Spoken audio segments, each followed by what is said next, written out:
रसिक मित्र हो, नमस्कार. मी अमित कुमार शेलार आपणासमोर स्वलिखित कथा सादर करीत आहे. कृपया चॅनल लाईक, शेअर आणि सबस्क्राईब करायला मात्र विसरू नका. तर अभिवाचन करत आहोत अमित कुमार शेलार लिखित कथा. भगवानराव पाटील तशी डोळेगाव भागातली बडी आसामी. चांगली 20-25 एकर बागायती जमीन एका तळाव. तिथंच 5 मोटरची बांधीव दगडाची हिर आणि तिच्यावर 10 हॉर्स पॉवरची मोटार आवर रातंध्या चालायची. रानात भाईसाना म्हशीचा तबेला होता. 4-5 गडी माणसं रानमळ्यात नुसती राबत होती आणि लक्ष्मी चारी अंगानं वाहत होती. गावात भगवानराव पाटलाचा मोठाच्या मोठा वाडा होता. चौपदरी वाडा, जुन्या धाटणीचा, नुसत्या तुडीचं बांधकाम. एखाद्या जमीनदाराला लाजवल असं भगवानराव पाटलाचा रुबाब होता. आता जमीनदार म्हटलं की ह्या कुर्रेबाज मिश्या, म्हशीच्या शिंगागत आकडं, गुरमीत बोलणं, मस्तीत मस्तवाल वागणं, बारी आणि नारीचा उरूस आलाच की काय. यांनाच लक्ष्मीपुत्र म्हणायचं. ह्यानीच गोरगरिबांच्या मुंड्या मुरगाळायच्या, आडल्याला नाडलवायचं आणि पायदळीत तोडवायचं. नाही नाही नाही नाही नाही भगवानराव पाटील तसं नव्हतं. भागातली सारी माणसं पाटलांना अण्णा म्हणायची, देव माणूस मानायची. ऊचपुरा बांधा, गव्हाळ रंग, लांब रुंद कपाळ, अष्टीगंधाचा आणि भांडाऱ्याचा टिळा, एकाय खाली एक, बाजूनं चंदराच्या पांढऱ्या रेगा आणि गळ्यात तुळशीची माळ आणि मुखात विठ्ठलाचं नाव, विठ्ठला भगवंता पांडुरंगा. सारी जग दुनिया चंद्रावर जायच्या तयारीवर राहती आणि आमचा अण्णा भक्तीच्या अध्यात्माच्या मार्गावर. न्याय, अन्याय, नीती आणि तिची चाड न बाळगता मिळेल त्या मार्गानं जमीन जुमला, पैसा अडका, मान मारात मिळवण्यासाठी सारी दुनिया धडपडत होती. पर आमचा अण्णा त्या सावता माळ्यावानी कांदा मुळा भाजी अवघी विठाबाई माझी असं म्हणत भक्ती मार्गाचा माळा फुलवत होतं. घरात नोकर चाकर, मळ्यात गडी माणसं सगळी होती. विठ्ठलाच्या आशीर्वादानं समद कसं अगदी ठीकठाक चाललं होतं. पर आताच्या अण्णाचं मन संसारात लागत नव्हतं. त्यांना सारखं वाटायचं, नको नको नको ह्यो संसार, नको ह्यो मोहमाया. सारं तोडावं आणि काशी, रामेश्वर, गोकर्ण नाहीतर पंचवटीला 4 धाम तीर्थयात्रा करावी आणि हिमालयात निघून जावं. संन्यास घ्यावा असं त्यांना वाटायचं. पर संसारी जीवाला हे पाश तोडणं अवघड असतंय. तरी बी अण्णांनी हे पाश तोडलं असतं. त्यांचा जीव अडकला होता. त्यांचा जीव अडकला होता त्यांच्या एकुलत्या एका लेकात. किसनात. किसना अण्णाचा एकुलता एक लेक, चांगला 20-25 वर्षाचा झाला होता. अगदी राजबिंडा गडी, हसतमुख चेहरा. पर अलीकडं त्या हसऱ्या चेहऱ्यावर दुःखाची जाणीव होत होती. आणि अण्णाचं काळीज भरून येत होतं. का? एवढं सोन्यासारखं पोर, गडगंज श्रीमंती, संपत्ती, एकुलतं एक पोर, पर त्याचं काही लगीनच जुळत नव्हतं. 2-3 वर्ष झाली अण्णा पोराच्या लग्नासाठी धडपडत होतं. पर का कुणास ठाऊक किसनाचं लगीनच जुळत नव्हतं. किती पुरे सांगून आल्या किसनाला, सांगून आल्या, बघून गेल्या. काळ्या आल्या, गोऱ्या आल्या, नाकट्या आल्या, चापट्या पण आल्या, बघून गेल्या पर लग्नाचा काय योग जुळला नाही. अजून बी आजूबाजूची कुचकी माणसं बोलता बोलता सहज बोलायची अण्णाला, काय अण्णा पोरग चांगलं गोड्यागत झालंय की का बिन ठेवणार आहे, त्याचं लगीन कवा करायचं. अण्णा उगच आपलं कसनुसं हसायचं आणि म्हणायचं करूया की औंदा, करूया की औंदा असं म्हणायचं आणि चितागती व्हायचं. आता सुधीक अण्णा ह्याच विचारात वाड्यात आपल्या आराम खुर्चीत अगदी टेकून आड्याला टांगलेल्या जोंबराकडे बघत बसले होते. तेवढ्यातच वाड्याच्या दगडी पायऱ्यातनं धडा पायऱ्या धडा पायऱ्यात पळत चढत हरबा नारबाची जुडी अंगावर वावटळ यावी तशी सुसाट पळत आली. अगदी अण्णाच्या अंगावरच. पहिल्यांदा हरबा अण्णाजवळ आला. त्यानं त्याच्या अंगाला म्हणजे अण्णाच्या अंगाला हळूच हात लावला आणि पल्याडल्या जाग्याला जाऊन उभा राहिला. हो अहो पोरागत नव्हे तर अगदी रिद्धी सिद्धीगत दोन्ही बाजूला उभी राहिली. अहो ह्यांच्या ह्या वावटाळात अण्णाचं जुनं खोड जरा लाटपाटलं, थरथरलं आणि मग आराडलं, अरे ये काय चाललंय या तुमचं. अरे हरबा नारबाकडे बघून म्हणलं आणि हरबा नारबा सांगू लागलं, नाही म्हणलं अरे असं उदाळल्यागत शेपट वर करून काय उदाळताया, अरे चड्या फेटल्या की तरी सुद्धा सूद नाही वय, असं बारक्या पोरागत काय करताया. तवा नारबा म्हणला, अहो अण्णा आमची शर्यत लागलेली की आमच्यापैकी जो कुणी तुम्ही पाहिला शिवल का नाही त्याला आखी एक बिडी बंडल द्यायची. हरबा म्हणला, येस अरे शिवलं का नाही फट्ट्याने, अरे त्याला बायकोच्या हातचं खावं लागतं. नारबा म्हणला, आईला तू तेवढा बायकोच्या हातचं खातो आणि आम्ही काय गावातनं मागून आणून खातो वय. तवा अण्णा सावताशीच फूट पाटलं, अरे नशीबवान हायसा तुम्ही. हरबा नारबाकडं अण्णानं बघितलं आणि म्हणलं, अरे केसनाला बघायला पुण्याची पाहुणी येणार आहे ती म्हणून तुम्हाला पसारा आवरायला बोलावलं आणि तुम्हीच इथं पसारा घालायला लागलाय का. चला आटपा तयारीला लागा, आत्ता पाहुणं येतेली. तशी हरबा नारबाची जोडी कामाला लागली. हो हरबा नारबा अण्णाचं हरकामे, अण्णाची सावली बनवून अण्णांच्या सुखात सामील व्हायची, अण्णाच्या दुःखाचं वाटेकरी व्हायची, अण्णाच्या मरगळलेल्या मनाला आशेची पालवी फुलवायची. असं अण्णाच्या ना नात्याचं ना गोत्याचं पर अण्णाचं जीवाचं जीव लगवतं हरबा नारबा. अण्णा तिथंच आपल्या आराम खुर्ची टिकून मागं पुढं करत डोळं मिटून बसलं आणि म्हणलं, विठ्ठला भगवंता पांडुरंगा. आणि त्यांचं मन भूतकाळात गेलं. असाच एक चौपदरी वाडा, वाड्याच्या भोवती तटबंदी, वाड्यापुढं अंगण आणि अंगणात तुळशी वृंदावन. अव हिरवगार, नुकत्याच कावळ्या मंजिरी फुलल्या होत्या आणि तिथंच अंगणात 5-25 गडी माणसं बसलेले, मध्ये पाटावर हिरवा शालू नेसून नाकापर्यंत पदूर घेतलेली लक्ष्मी दिसली. हो लक्ष्मी, किसनाची आई.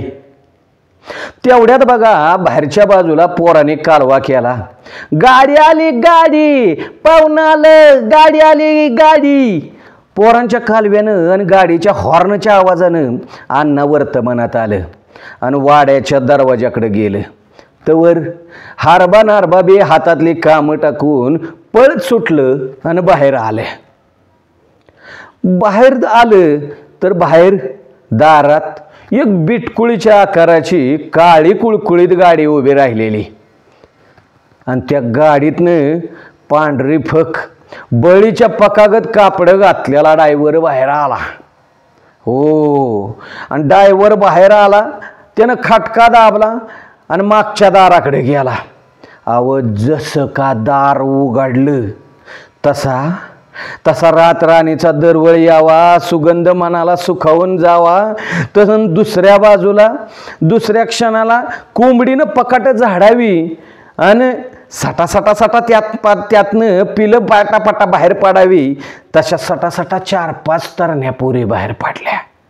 कोणी साडी नेसलेली, कोणी पंजाबी ड्रेस घातलेला, कोणी जीन पॅन्ट, तर कोणी स्लीवलेस घातलेला. त्या बाहेर पाडल्या. त्यांच्याकडे बघून अण्णाला वाटलं, अरे ह्यातलीच कोणतरी माझ्या किसनाची राधा बनून माझ्या वाड्यात येईल. माझ्या लक्ष्मीवाणी तुळशी वृंदावनाला रोज रोज पाणी घालेल. कोणी का असना, ह्याने माझ्या किसनाला पसंत केला म्हणजे झालं. अण्णा असा विचार करत करतच तेवढ्यात ती बिटकुळीच्या आकाराची गाडी लागली की गादा गादा हालायला. तसं अण्णाचं ध्यान तिकडे गेलं तर तो ड्रायव्हर गाडीत पुढच्या दाराकडे गेला आणि तिथनं त्या दारातनं काहीतरी बाहेर काढायसाठी धडपडायला लागला. आता धडपडत होता तरी बी जोरात ओढत होता. ड्रायव्हरची ती धडपड बघून अण्णा हारबारा म्हटलं, अरे बघताय काय, जावा की पाहुण्यासने सामान काढाय मदत करा. आल्या का सामान म्हणल्याबरोबर मागच्या पुरी ह्या जी का जोरात हसल्या.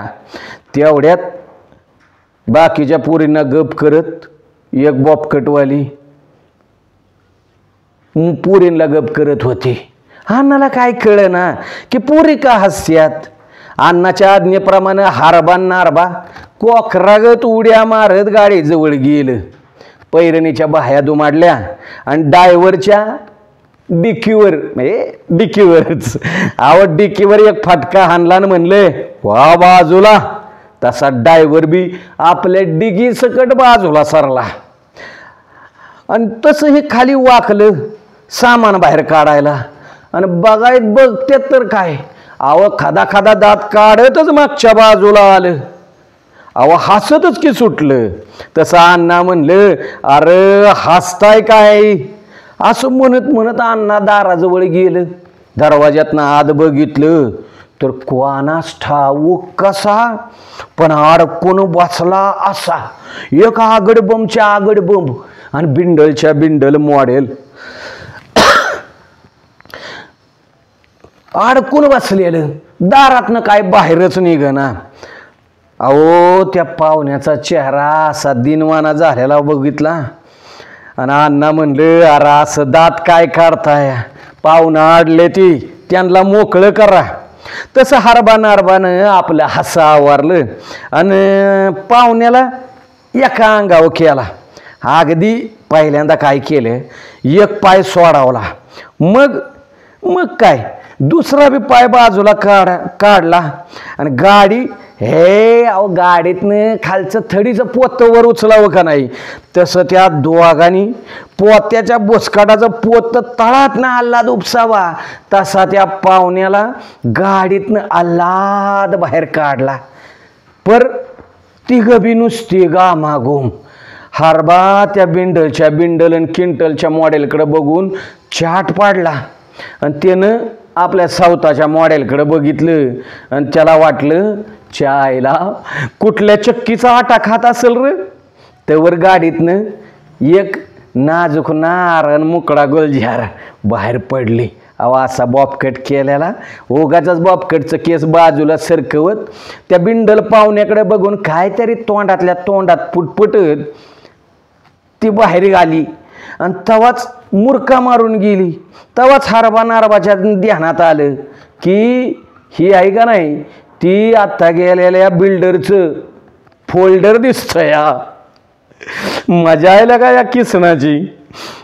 हारबा म्हणला, आपण बाहेर काढलेलं बुसकाटाचं पोत सासरा आणि आत्ता मुरका मारून आत गेलेली चवळीची शेंग सासू. आईला जाड्या राड्याची जोडीच आहे जणू. तवर अण्णांनी समदेसनी वाड्यात नेलं. वाड्यात आल्याबरोबर समद्यांच्या नजरा अण्णांच्या माली हालतीचा अंदाज घ्यायला लागल्या. एका कोचवर त्या 5 तरण्या पुरी बसल्या आणि दुसऱ्या बाजूला ती फोल्डर म्हणजे ती बिल्डरचं बॉबकटवालं ती बसलं आणि आपल्या आराम खुर्चीत अण्णा आपापल्या आराम खुर्चीत बसलं. तवर आतनं हारबा नारबा सरबताचं ट्रे घेऊन बाहेर आलं. प्रत्येकाला एक एक एक एक गालास सरबत दिला आणि थंडगार सरबत समद्यांच्या पोटात गेला. तसं अण्णा म्हणलं, पाहुणे चला उठा, तुम्हाला आमचा वाडा दाखवतो. तसं बघा ती सासूबाई बॉबकट म्हणलं, हे पहा अण्णा, तुमचा वाडा दाखवू नका, आम्ही जे पाहायला आलोय ना ते दाखवा. आम्हाला अजून दुसरीकडे मुलगा पाहायला जायचंय. तेव्हा अण्णाच्या ध्यानात आलं, आईला ही मंडळी आपल्या किसनालाच फक्त बघायला आली नाही ती, तर ह्यांचा मुलगे बघण्याचा दौराच आहे म्हणायचा. पाहुणेबाईच्या ठसक्यानं अण्णाच्या ध्यानात आलं, असलं बरंच ठसकं पोरींच्या आईबापांचं अण्णानं सहन केलं होतं. अण्णाने हारबाला सांगितलं, चला तयारीला लागा. तशी दोघं बी पळत आतच गेली. एवढं किसनाचं लगीन झालं म्हणजे अण्णा लई मोठ्या जबाबदारीतनं मुक्त होणार होतं. म्हणून ते मनातल्या मनात विठ्ठलाचा दावा करत होतं. तेवढ्यात आतल्या खोलीचा पडदा बाजूला झाला. तशा सगळ्यांच्या नजरा त्या बाजूला वळल्या. एका बाजूला हारबा, दुसऱ्या बाजूला नारबा आणि मधी ऊच पुरा किसना. लांब रुंद कपाळ, सलवार कुडता घातलेला, एखाद्या राजपुत्राला लाजवल असा चेहऱ्यावर तेज, डोक्यावर टोपी, पण नदार मात्र जमिनीवरनं अगदी सरपटत चालले होते. आपल्या आणि हारबा नारबाच्या पायाशिवाय किसनाला काय बी दिसत नव्हतं. किसना पाटाजवळ आला, आपला उजवा पाय पाटावर टाकून बसला आणि नदार मात्र खालीच ठेवली. तेवढ्यात पाहुणीबाई झटक्यात उठल्या आणि किसना पुढच्या पाटावर बसल्या. पाटापुढं ताट, ताटात वाटी, वाटीत कुक्कू आणि कुकवात वतलं होतं की ओलीचं पाणी. आणि मग झालं की तयार काय, टिळा. पाहुणीबाईंनी टिळ्याच्या वाटीत आपलं बोट घातलं, किसनाच्या कपाळाकडे नजर नेली. किसनानं टोपीवर सारली, पर नदार मात्र खालीच ठेवली होती. पाहुणीबाईने हळूच नाजूक हातानं बोटानं नाम वाढला आणि म्हणल्या, नाव काय म्हणालात आपलं? किसनानं आपला आवाज जेवढा बारीकात बारीक आणि नाजूकात नाजूक काढता येईल असा आवाज काढला ना म्हणला, कृष्णकांत भगवानराव पाटील. तसं पाहुणीबाईंनी पर्समधून एक पुडा बाहेर काढला आणि ताटात ठेवला. तेवढ्यात त्या मुलींच्या घोळक्यातून एक तरुणी उठली आणि पाटाजवळ आली आणि वाकूनच तिनं ताटातल्या वाटेत अंगठा बुडावला आणि हात किसनाच्या कपाळाकडे नेला. किसनानं आता बी टोपीवर केली, टोपीवर सारली, पण नदार मात्र खालीच ठेवली. पण तेवढ्यात त्या म्हटल्या, आमच्या मैत्रिणीला लांब सडक केस फार आवडतात, तुमच्या डोक्यावर टोपी आहे म्हणून म्हटलं आहेत की. एवढं बोलून ती थांबली, पण सगळ्या मुली मात्र हसल्या. किसनाच्या ध्यानात आलं आपली गमजा चालली. त्यानं खाली आपली ठेवलेली जळजळीत नजर वर केली. तिच्या नजरेत नजर रोखून पाहिलं. ती थोडीशी बावरली, चाच पडली आणि चाच पडतच म्हणली, नाही आपण टोपी घातली ना म्हणून म्हटलं. समधी जण बघतच राहिली. अण्णाला वाटलं आईला काय होतंय. अण्णा टक बघतच होतं. काहीतरी चुकत असल्यासारखं अण्णाला वाटलं. तवाच किसनानं आपला हात वर केला. डोक्यावरची टोपी माग, नुसती माग नाही, पाठीमागनच माग झकारली आणि मानला साजिका झटका मारला. अहो अगदी तेरे नाम स्टाईल मध्येच केस. अहो किसनाची लांब सडक मऊ मुलायम केस अशी जी का पुढं आली की जेज नाव तेच. अगदी तेरे नाम स्टाईलमध्येच केस पुढं आली. तेवढ्यात शेजारी बसलेलं ते बोसकाटाचं, अहो ती बिल्डर ती बिल्डर बोसकाटाचं पोतं उठलं आणि आपली पॅन्ट सावरतच आपल्या गजगामीने चालीनं आलं, पाठाजवळ आलं, उभं राहिलं आणि त्यानं विचार केला, टिळा कसा लावायचा? वाकून लावावा की बसून लावावा? वाकून लावाय गेलं आणि जर समजा चुकून बॅलन्स गेला तर टिळा राह्याचा बाजूला आणि व्हायची डबल डेक्कन. का? अहो मधी एवढा मोठा पोटाचा बॅलरच होता ना. आणि बसून चावड्यावर बसून लावावं म्हटलं तर पॅन्टीचा भरोसा नाही, टारकन आवाज व्हायचा आणि अडचण व्हायची. आता ही पाहुण्यांची अडचण बघून हरबानं प्रसंगावधान राखून हरबानं हळूच ताट उचललं, टिळ्याचं ताट हळूच वर उचललं, अगदी गोवर्धन पर्वत उचलावा तसा. वर उचललं. तसं पाहुणं हरबाकडं बघून असं जे का गुळचाट हसलं की जेज नाव तीच. पाहुण्याने आपला नाजूकसा, पाहुणा एवढा मोठा, मग त्याचा अंगठा केवढा, हो नाजूकच की, ते एवढा मोठा अंगठा वाटेत बुडावला. अहो किती बुडलाय, कसा बुडलाय काय बघितलं नाही, तसाच उचलला आणि किसनाच्या कपाळाला लावला आणि वर जसा नाम वाढला तसा नाम वर आणि वगुळ खाली. अहो direct straight nose, long nose, direct long nose वरनं कुडता. त्यामुळं केसनाचं नाक अहो त्या पोपटागत लाल भडक दिसायला लागलं.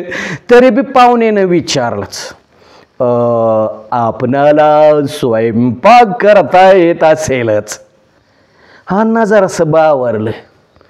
किसनानं हलक्या आवाजात किसना म्हटला, येतो पण फक्त शाकाहारीच.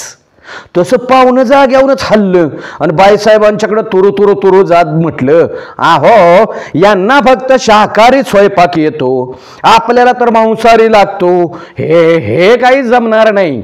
तसं अण्णा झटक्यात उठलं आणि आवाज चढवून म्हणलं, अव पाहुणं काय बोलताय तुम्ही?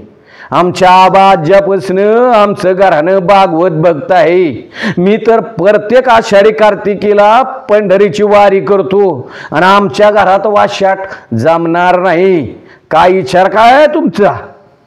अण्णाचा चढवलेला पारा बघून पाहुणीबाईंनी हात पाहुण्याचा दाबला आणि रागानं बघितलं. तसं ती बी आपलं शिपूट गुंडाळून बसलं की खाली गपगुमान खाली बसलं. तेवढ्यात पुरींच्यात गलका झाला. तसं किसनानं पुरींच्या गळक्याकडं मुळं त्या पुरींच्याकडं बघितलं तर एक गुलाबी रंगाची साडी नेसलेली, गोरीपान, लांब सडक केसांची, निळ्याशार डोळ्याची, चाफेकळी नाकाची, कुंदकळी दाताची मुलगी उभी राहिली. पण परत लाजून आपली बिचारी खालीच बसली. पोरींच्यात हाशा पिकला. तसं त्यांच्याकडे बघून ती बॉपकट फोल्डर त्यानं डोळं वाटारलं. तसं सगळं शांत. मॉडेल बारीक होतं पण पावर मात्र जोरात होती. किसनाला त्यांनी मग लगेच त्यांनी किसनाला जायला सांगितलं. तसा किसना हळूच बसल्या जागेवरून सर्वांना तिनं दंडवत घातला आणि आपली नाजूक पावलं टाकत, एका बाजूला हरबांना दुसऱ्या बाजूला नारबा होतीच की, हळूच आपली नाजूक पावलं पुढं पुढं पुढं टाकत चालला. पर त्याचं मन एखाद्या उन्हाळ जनावरासारखं परत परत मागं फिरत होतं आणि म्हणत होतं, अरे पलट. आणि पुन्हा आपल्या दिलाच्या मल्लिकेला, ऐश्वर्याच्या राणीला डोळं भरून बघ. पण तवर तो आतल्या खोलीत पोचला होता. बघाबघीचा कार्यक्रम पार पडला. अण्णानं पण पोरगी आवडली होती. आंधळा मागतो एक डोळा आणि देव देतो दोन, अशी अवस्था अण्णाची झाली होती. अण्णाच्या मनात आलं, काय बी झालं तरी ही स्थळ हातचं जाऊ द्यायचं नाही. शिंडी तुटो नाहीतर पारांबी तुटो. आता असा विचार करत अण्णा तेवढ्यात आतनं हरबा नारबा पळतच आपला हातात पेढ्याचं पुढं घेऊन बाहेर आलं आणि त्यांनी प्रत्येकाच्या हातात तीर्थप्रसाद द्यावा तसं प्रत्येकाच्या हातात एक एक पेढा दिला. पाहुण्यांनी पेढा घेतला. हो, पाहुण्यांनी पेढा घेतला. अण्णाच्या जीवाला वाटलं, विठ्ठला भगवंता, पंढरीचा पांडुरंगच पावला. ती म्हणलं, चला तोंड वाढ करा, खावा की पेढा. अण्णा तसं म्हणलं, पर सगळ्यांच्या नजरा त्या बॉबकटवाल्या मॅडमच्याकडे होत्या. पाहुणं पेढ खात बी नव्हतं आणि काय बोलत बी नव्हतं. अण्णानं परत मनात विठ्ठलाचा दावा केला. हरबाला तर वाटलं, आईला हे पेढा ह्यांच्या हातात देण्याच्या ऐवजी तोंडात कोंबला असता तर बरं झालं असतं. तसा नारबा झाडदिशी म्हणला, अव पाहुणे बाय, अव कसला विचार करताय, सातारचं कंदी पेढा आहे ती एक नंबरचं, खावा की. तशी ती हलकी फुलकी पण तोंडानं बुलकी सासूबाई म्हणली, हे पहा अण्णा, तुमचा मुलगा आम्हाला पसंत पडला म्हणून हा पेढा आम्ही हातात घेतला, पण पुढची बोलणी झाल्याशिवाय आम्ही तोंड गोड करणार नाही. काय काय हो, बरोबर ना? असं म्हणत तिनं त्या बिंडल पाहुण्याकडे बघितलं. तसं ती डोक्यासकट बुड आणि बुडासकट डोकं हलवत म्हणलं, होय होय होय, बरोबर आहे बरोबर आहे तुमचं. तेव्हा हरबा नारबाकडे सरला आणि हळूच म्हणला, हायला ह्या मारक्या म्हशीला येऊन नंदी बैल एक नंबर शुभतो या, बघ कसं बुडागत हालत या. तेव्हा अण्णा म्हणलं, बरं काय म्हणणं काय आहे तुमचं, कळू द्या की. हा, तशी पाहुणेबाई म्हटल्या, हे पहा अण्णा, लग्न रजिस्टर पद्धतीनं होईल आणि ते तुम्हाला मान्य असेलच. अहो लगेच नारबा मागचा पुढचा विचार न करताच म्हणला, नाही नाही नाही, अहो पाहुणेबाई, रजिस्टर लगीन कराय ह्यो काय बावला बावलीचा खेळ आहे वय, ती काय नाही. आमच्या किसन देवाचं लगीन करायचं तर त्यांच्यावर लग्नाचं संस्कार झालंच पाहिजे. ती तसं ती बोसकाटाचं पोत, बोसकाटाचं पोत तिरमिरी आल्यागतच उभं राहिलं आणि धडपड आधार घेत उभं राहिलं आणि म्हणलं, लग्न समारंभ करायचा असेल तर तो तुमच्याकडेच करा. हा काय? तसा हरबा नारबा तावा तावाच म्हणलं, होय करू की आम्ही लगीन, पण आमच्या दारात करू, पण कपडा लत्ता भांडी कुंडी काहीतरी घेऊन याल का नाही का ती सुद्धा आम्हीच करायची. होय होय, ते सर्व ना तुम्हालाच करावे लागेल. या महिन्याच्या आमच्या भगिनी महिला मंडळाच्या BCच्या मीटिंगमध्ये असा निर्णय घेण्यात आलेला आहे की इथून पुढं मुलींच्या लग्नात मुलींच्या आईवडिलांनी एक पैसुद्धा खर्च करायची नाही. काय हो मॅडम, बरोबर ना? अहो आमच्या महिला मंडळाच्या अध्यक्षच आहेत त्या. पाहुणेबाईंनी अध्यक्ष म्हणल्यावर पुशारकीनंच मान डोलावली आणि तवा हरबा नारबा अण्णांच्याकडे सरकलं.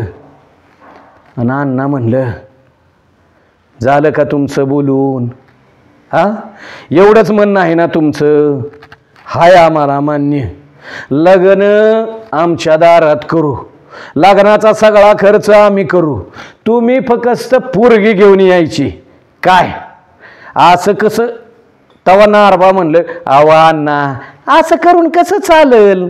अण्णा म्हणलं, अरे पाहुण्यासनी जड वाटत असेल तर आपण करू की, आपल्याला काय जड आहे बाई? अरे भगवंताच्या कृपेने बक्कळ आहे माझ्या एकुलत्या एका पोराच्या लग्नाचा बार असा जिका उडवून देऊ. अहो पंचक्रोशीतल्या लोकांनी तोंडात बोटच घातली पाहिजे ती, मग माझ्या लक्ष्मीच्या आत्म्याला शांती लाभल. चालतंय पाहुणेबाई, आम्ही करू सगळं. तसं सासरे बाबा बुसकाटाचं पोत पुढं सरलं म्हणलं, हे पहा अण्णा, तुम्ही एवढं करताय म्हणजे फार करताय असं काही समजू नका. अहो अशा पद्धतीनं लग्न करून द्यायला शेकड्यानं स्थळं तयार आहेत आमच्याकडं. आता बोला. अहो असतील की, आम्ही कवा नाही म्हणतोया.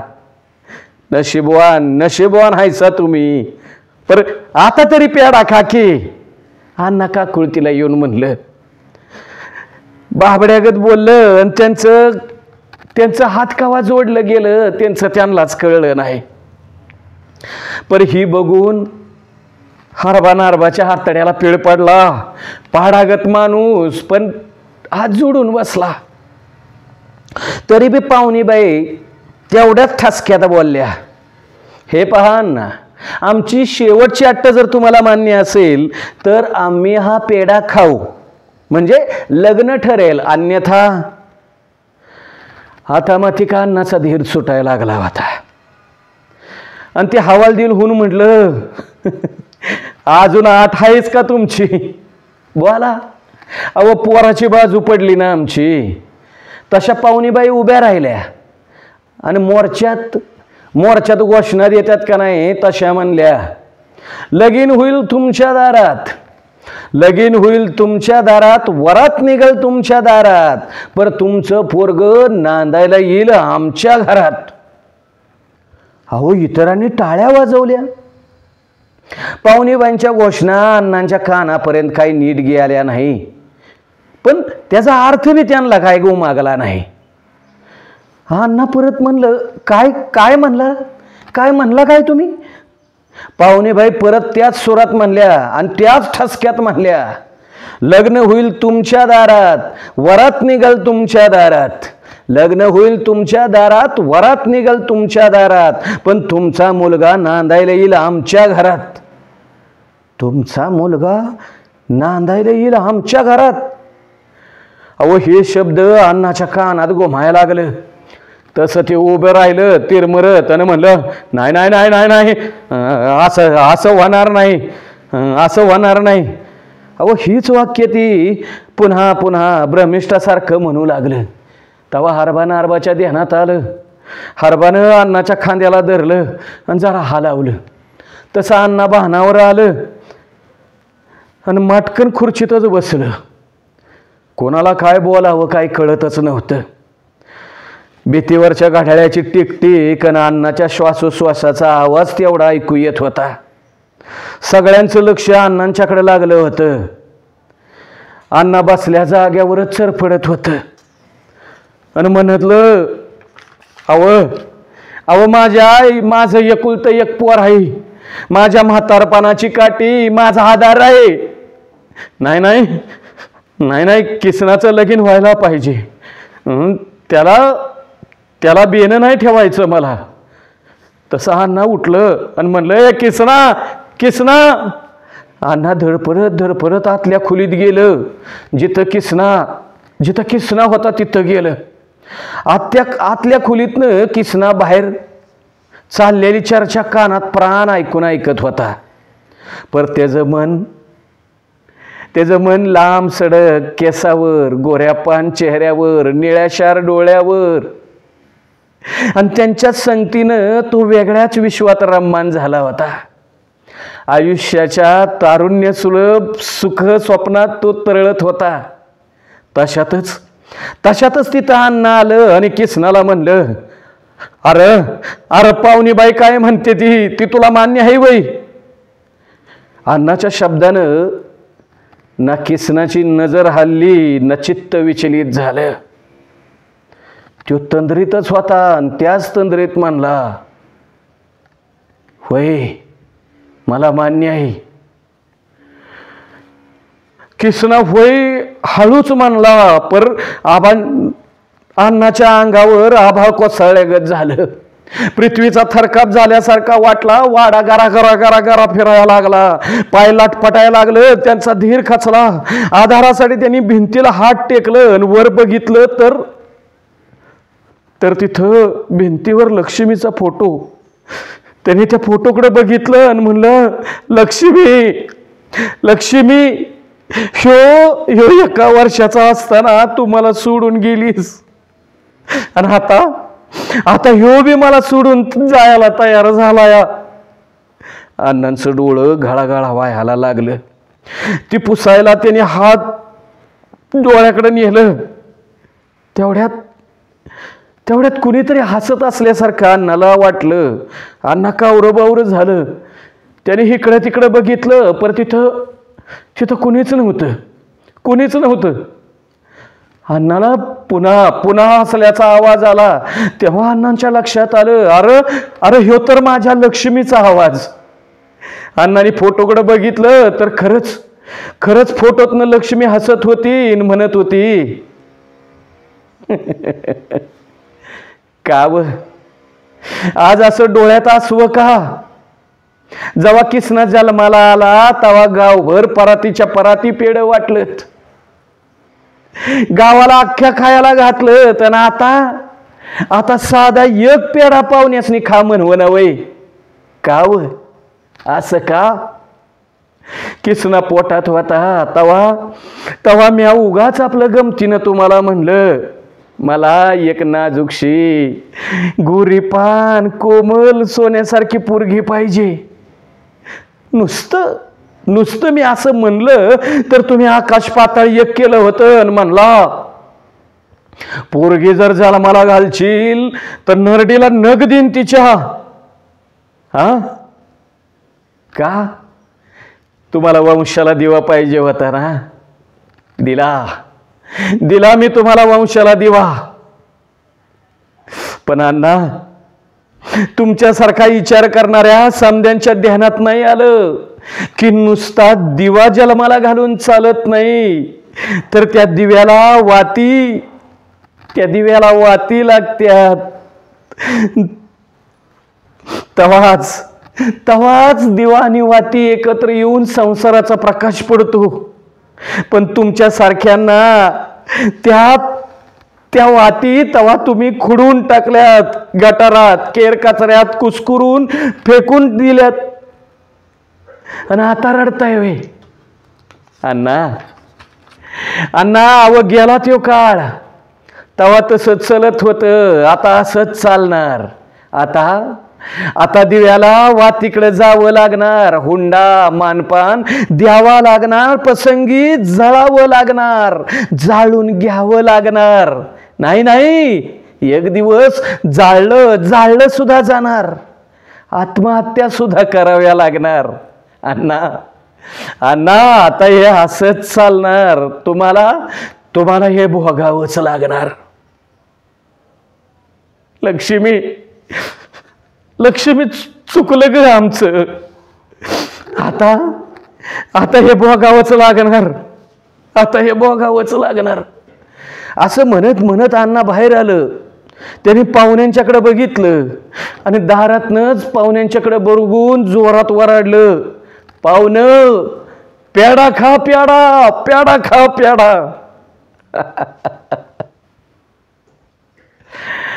मंडळी, पाहुण्यांनी पेढ खाल्लं. अहो किसनाचं लग्न झालं. किसना राधीकडं नांदायला गेला. मला सांगा मंडळी, आता असं घडतं? नाही. किसना राधीकडं नांदायला जात नाही, मुळीच नाही, अजिबात नाही. पण अशीच जर अवस्था होत राहिली, अशीच जर स्त्रियांची पोटातच भ्रूण हत्या होत राहिली, तर माझ्या कथेप्रमाणे आणि कथेच्या शीर्षकाप्रमाणे एक दिवस असंच घडल. किसनाला राधीकडं नांदायला जावं लागल. किसनाला राधीकडं नांदायला जावं लागल. एक दिवस असंच घडल. धन्यवाद.